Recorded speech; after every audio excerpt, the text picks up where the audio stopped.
Hey everyone, welcome back to Product Critique.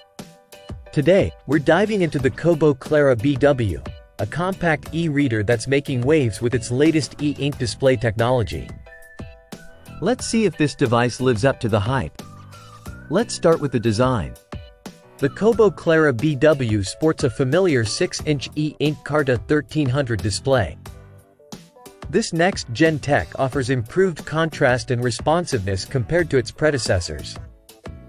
Despite its plastic build, it feels sturdy and lightweight, weighing just 174 grams. The device features Comfort Light Pro, which adjusts front lighting from cool to warm tones for comfortable reading in any environment.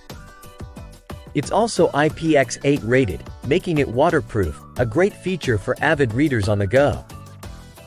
Moving on to the user interface, Kobo keeps it simple and intuitive.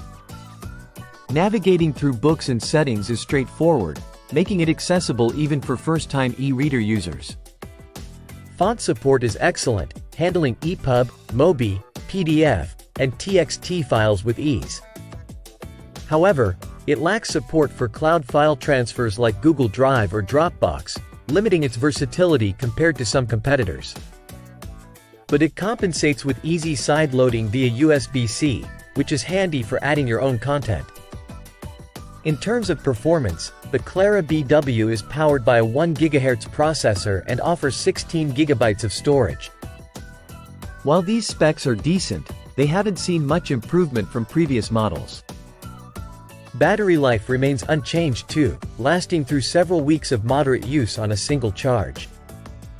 So, should you consider the Kobo Clara BW?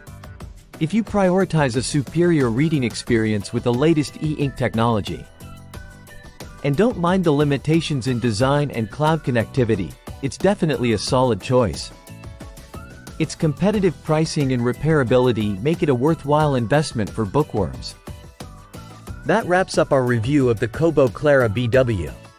If you found this video helpful, don't forget to like, subscribe, and hit the bell icon for more product reviews and tech insights.